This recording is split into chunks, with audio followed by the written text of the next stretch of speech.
ನಮಸ್ಕಾರ ಸ್ನೇಹಿತರೆ. ಮಂಡ್ಯ ಬಿಜೆಪಿ ಟಿಕೆಟ್ಗೆ ಸಂಸದೆ ಸುಮಲತಾ ಅವರು ಪಟ್ಟು ಹಿಡಿದಿದ್ದಾರೆ. ಟಿಕೆಟ್ ಕೊಡದಿದ್ರೆ ರೆಬಲ್ ಆಗ್ತೀನಿ ಅನ್ನೋ ಎಚ್ಚರಿಕೆ ಸಹ ಕೊಟ್ಟಿದ್ದಾರೆ. ಮಂಡ್ಯವನ್ನು ಈಗಲ್ಲ ಯಾವತ್ತೂ ಬಿಡಲ್ಲ ಅಂತ ಸುಮಲತಾ ಶಪಥ ಮಾಡಿದ್ದಾರೆ. ಅಂಬರೀಶ್ ಅವರನ್ನು ಬೀಳ್ಕೊಡುವಾಗ ಮಂಡ್ಯದ ಮಣ್ಣಿನ ತಿಲಕ ಇಟ್ಟು ಬೀಳ್ಕೊಟ್ಟಿದ್ವಿ. ಈ ಮಂಡ್ಯದ ಮಣ್ಣಿನ ಋಣ ಬಿಡಲ್ಲ, ಈ ಮಂಡ್ಯದ ಮಣ್ಣಿನ ಗುಣ ಎಂದೆಂದಿಗೂ ಬಿಡಲ್ಲ ಅಂದಿದ್ದಾರೆ ರೆಬಲ್ ಸ್ಟಾರ್ ಪತ್ನಿ ರೆಬಲ್ ಲೇಡಿ ಸುಮಲತಾ. ಸ್ನೇಹಿತರೆ, ಸುಮಲತಾ ಏನ್ ಹೇಳಿದ್ದಾರೆ, ಇದು ದೋಸ್ತಿಗಳ ಮೇಲೆ ಎಷ್ಟರ ಮಟ್ಟಿಗೆ ಡ್ಯಾಮೇಜ್ ಮಾಡಬಹುದು ಎನ್ನುವುದೆಲ್ಲವನ್ನು ಸ್ಪಷ್ಟವಾಗಿ ವಿವರಿಸ್ತೀನಿ. ಅದಕ್ಕೂ ಮುಂಚೆ ದಯಮಾಡಿ ನಮ್ಮ ಚಾನೆಲ್ ನ ಸಬ್ಸ್ಕ್ರೈಬ್ ಮಾಡಿ, ಲೈಕ್ ಮಾಡಿ. ಈ ಮಣ್ಣಿನ ಗುಣ ಇದೆಯಲ್ಲ, ಈ ಮಣ್ಣಿನ ತಿಲಕ ಹಚ್ಚಿ ನಾವು ಅಂಬರೀಷ್ ಅವರನ್ನು ಇಲ್ಲಿಂದ ಬೀಳ್ಕೊಡುಗೆ ಕೊಟ್ಟಿದ್ದು. ಈ ಮಣ್ಣಿನ ತಿಲಕ, ಈ ಮಣ್ಣಿನ ಋಣ, ಈ ಮಣ್ಣಿನ ಗುಣ ಎಂದೆಂದಿಗೂ ಬಿಡಲ್ಲ. ಸುಮಲತಾ ಅಂಬರೀಷ್ ಈ ಮಣ್ಣನ್ನು. ಸ್ನೇಹಿತರೆ, ಮಂಡ್ಯ ಕ್ಷೇತ್ರದ ಟಿಕೆಟ್ ಅಭ್ಯರ್ಥಿ ಯಾರು ಅನ್ನೋದು ಈಗ ಎಲ್ಲಾ ಕಡೆ ಚರ್ಚೆಯಲ್ಲಿರೋ ವಿಷಯ. ಇದು ಬಿಜೆಪಿ ಜೆಡಿಎಸ್ ಮೈತ್ರಿಯ ಪಾಲಾಗುತ್ತಾ ಅಥವಾ ಸುಮಲತಾ ಪಾಲಾಗುತ್ತಾ ಅನ್ನೋ ಚರ್ಚೆಗಳು ನಡೀತಾ ಇರ್ಬೇಕಾದ್ರೇನೆ ಈಗ ಸುಮಲತಾ ಮತ್ತೊಮ್ಮೆ ಗರ್ಜಿಸಿದ್ದಾರೆ. ಅದು ಯಾರ ವಿರುದ್ಧ? ಮಂಡ್ಯದಲ್ಲೇ ನಿಂತು ದೋಸ್ತಿಗಳ ವಿರುದ್ಧ. ಸಾಮಾನ್ಯವಾಗಿ ಚುನಾವಣೆ ನಡೆಯೋ ದಿನ ಅಥವಾ ಚುನಾವಣೆಗೆ 2-3 ದಿವಸ ಮುಂಚೆ ಬೇರೆ ಬೇರೆ ಕ್ಷೇತ್ರಗಳಲ್ಲಿ ಚುನಾವಣಾ ಪಾಲಿಟಿಕ್ಸ್ ಬಿಸಿಯಾಗಿರುತ್ತೆ. ಆದರೆ ಮಂಡ್ಯದ ಕ್ಷೇತ್ರ ಈಗಲೇ ಬಿಸಿಯಾಗೋದಕ್ಕೆ ಶುರುವಾಗಿದೆ. ಇನ್ನ ಚುನಾವಣೆ ದಿನ ಸಮೀಪಿಸ್ತಾ ಇದ್ದಂತೆ ಜ್ವಾಲಾಮುಖಿ ಸ್ಫೋಟಗೊಳ್ಳೋ ಎಲ್ಲ ಲಕ್ಷಣಗಳು ಕಾಣ್ತಾ ಇದಾವೆ. ಮತ್ತೊಮ್ಮೆ ಮಂಡ್ಯ ಇಡೀ ಇಂಡಿಯಾದಲ್ಲಿ ಸದ್ದು ಮಾಡೋ ಎಲ್ಲಾ ಲಕ್ಷಣಗಳು ಇದಾವೆ. ಕಳೆದ ಬಾರಿ ಪಕ್ಷೇತರರಾಗಿ ಗೆದ್ದಂತ ಸುಮಲತಾ ಅವರು ನಂತರದ ದಿನಗಳಲ್ಲಿ ಬಿಜೆಪಿ ಪಕ್ಷನ ಸೇರಿದ್ರು. ಆದರೆ ಈಗ ಬದಲಾದ ರಾಜಕೀಯ ಸನ್ನಿವೇಶದಲ್ಲಿ ಜೆಡಿಎಸ್ ಮತ್ತು ಬಿಜೆಪಿ ದೋಸ್ತಿಗಳಾಗಿದ್ದಾರೆ. ಹಾಗಾಗಿ ಸುಮಲತಾ ಈಗ ಏನ್ ಮಾಡ್ತಾರೆ ಅನ್ನೋ ಲೆಕ್ಕಾಚಾರಗಳು ಮತ್ತೆ ಗರಿಗೆದರಿದಾವೆ.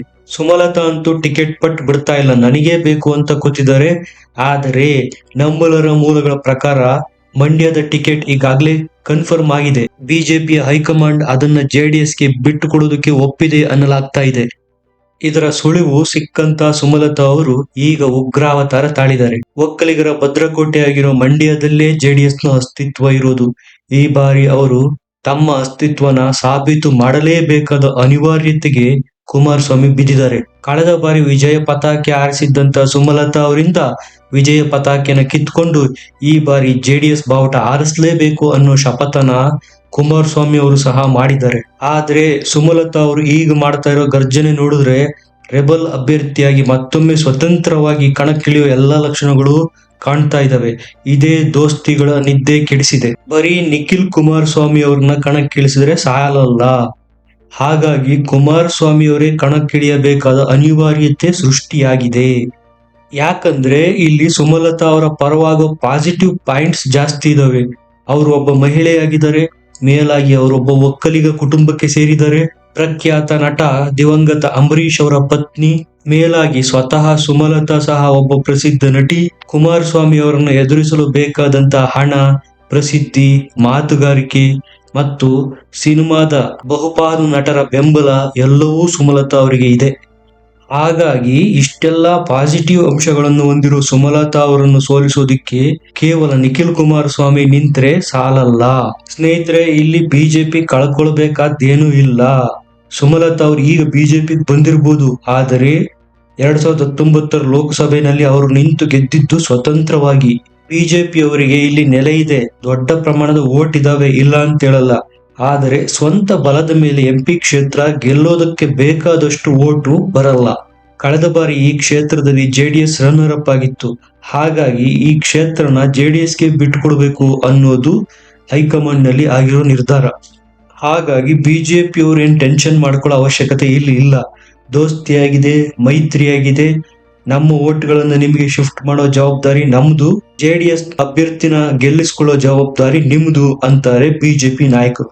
ಕುಮಾರಸ್ವಾಮಿ ಅವರು ಪಾಪ ಬಿಜೆಪಿ ಜೊತೆಗೆ ಚೌಕಾಸಿ ಮಾಡಿ ಒಂದು 4-5 ಸ್ಥಾನ ತಗೊಂಡು ಸಾಧ್ಯವಾದಷ್ಟು ಎಲ್ಲಾನು ಗೆಲ್ಲಬೇಕು ಅನ್ನೋ ಆಸೆ ಇಟ್ಕೊಂಡಿದ್ರು. ಆದ್ರೆ ಇಲ್ಲಿ ಸುಮಲತಾ ಅವರು ಮಂಡ್ಯದಲ್ಲಿ ನಿಲ್ತಾ ಇರೋದ್ರಿಂದ ಮಂಡ್ಯಕ್ಕೆ ಅತಿ ಹೆಚ್ಚು ಗಮನವನ್ನು ಕೇಂದ್ರೀಕರಿಸಬೇಕಾದ ಅನಿವಾರ್ಯತೆ ಬಂದಿದೆ. ಮಂಡ್ಯ ಜೆಡಿಎಸ್ ನ ಸ್ಥಳೀಯ ನಾಯಕರೆಲ್ಲ ಸೇರಿ ಕುಮಾರಸ್ವಾಮಿ ಅವರಿಗೆ ಮನವರಿಕೆ ಮಾಡಿಕೊಟ್ಟಿದ್ದಾರೆ. ಕೇವಲ ನಿಖಿಲ್ ಕುಮಾರಸ್ವಾಮಿ ನಿಂತ್ರೆ ಈ ಕ್ಷೇತ್ರ ಗೆಲ್ಲೋದು ಕಷ್ಟ, ನೀವೇ ಬಂದು ನಿಲ್ಲಬೇಕಾದ ಪರಿಸ್ಥಿತಿ ಇದೆ ಅಂತ. ಸುಮಲತಾ ಅವರು ದೆಹಲಿನಲ್ಲಿ BL ಸಂತೋಷ್ ರ ಭೇಟಿಯಾಗಿದ್ರು, ನಡ್ಡಾ ಅವ್ರನ್ನ ಭೇಟಿಯಾಗಿದ್ರು, ಮೋದಿ ಅವ್ರನ್ನ ಸಹ ಭೇಟಿಯಾಗಿ ಬಂದಿದ್ದಾರೆ. ಅವರೆಲ್ಲರೂ ಸಹ ಸುಮಲತಾನ ಕನ್ವಿನ್ಸ್ ಮಾಡೋಕೆ ಆಗಿಲ್ಲ. ಪದೇ ಪದೇ ಹೇಳಿಕೆಗಳನ್ನ ಕೊಡ್ತಾ ಬಿಜೆಪಿ ಮತ್ತು ಹೈಕಮಾಂಡ್ಗೆ ಸ್ಪಷ್ಟ ಸಂದೇಶ ಕೊಡ್ತಾ ಇದ್ದಾರೆ ಸುಮಲತಾ ಅವರು. ನಾನ್ ಕನ್ವಿನ್ಸ್ ಆಗಲ್ಲ, ನನ್ನ ಕನ್ವಿನ್ಸ್ ಮಾಡೋ ಪ್ರಯತ್ನ ಮಾಡಬೇಡಿ ಅಂತ. ಮಂಡ್ಯದಲ್ಲಿ ಬಿಜೆಪಿಗೆ ಭವಿಷ್ಯ ಇದೆ, ಅದನ್ನ ಉಳಿಸ್ಕೋಬೇಕು ಅಂತ ಕನ್ವಿನ್ಸ್ ಮಾಡೋ ಪ್ರಯತ್ನನ ಸುಮಲತಾ ಅವರು ಬಿಜೆಪಿಗೆ ಮಾಡಿದ್ರು. ಆದ್ರೆ ಬಿಜೆಪಿ ಹೈಕಮಾಂಡ್ ಆಗ ಮಂಡ್ಯ JDSಗೆ ಅಂತ ಹೇಳಿತ್ತಂತೆ. ಈಗ ಮತ್ತೆ ಮತ್ತೆ ಗರ್ಜಿಸುವ ಮೂಲಕ ಸುಮಲತಾ ಬಿಜೆಪಿ ಹೈಕಮಾಂಡ್ಗೆ ಎಚ್ಚರಿಕೆ ಕೊಡೋ ಪ್ರಯತ್ನ ಮಾಡ್ತಾ ಇದ್ದಾರೆ. ಈ ರೀತಿಯಾದಾಗಿ ಪದೇ ಪದೇ ಹೇಳಿಕೆಗಳನ್ನು ನೀಡೋ ಮೂಲಕ ಒಂದು ವೇಳೆ ಮಂಡ್ಯನೇನಾದ್ರೂ ನೀವು JDSಗೆ ಹಂಚಿಕೆ ಮಾಡಿದರೆ ನಾನು ರೆಬಲ್ ಆಗಿ ಸ್ವತಂತ್ರ ಅಭ್ಯರ್ಥಿಯಾಗಿ ನಿಲ್ಲೋದು ಗ್ಯಾರಂಟಿ ಅನ್ನೋ ಸಂದೇಶನೂ ಪದೇ ಪದೇ ಸುಮಲತಾ ಹೇಳಿಕೆಗಳ ಮೂಲಕ ನೀಡ್ತಾ ಇದ್ದಾರೆ.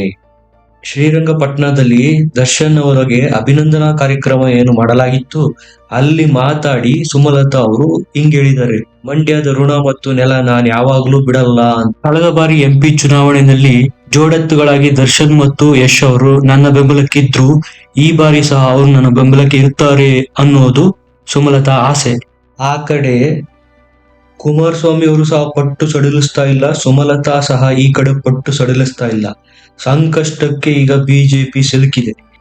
ಇಬ್ರು ದೋಸ್ತಿಗಳಿಗೆ ಈಗ ಸಡ್ಡು ಹೊಡೆದು ಸ್ವಾಭಿಮಾನದ ಕಹಳೆನ ಸುಮಲತಾ ಮತ್ತೆ ಊದುತ್ತಾರ, ಮತ್ತೆ ಪಕ್ಷೇತರರಾಗಿ ಸ್ಪರ್ಧೆ ಮಾಡ್ತಾರ ಅನ್ನೋ ಅನುಮಾನ ಕಾಡ್ತಾ ಇದೆ. ಸುಮಲತಾ ಅವರ ಪ್ರತಿಯೊಂದು ನಡೆ ಮತ್ತು ಹೇಳಿಕೆಗಳು ದೋಸ್ತಿಗಳ ನಿದ್ದೆಗೆಡಿಸಿರುವುದಂತೂ ಗ್ಯಾರಂಟಿ.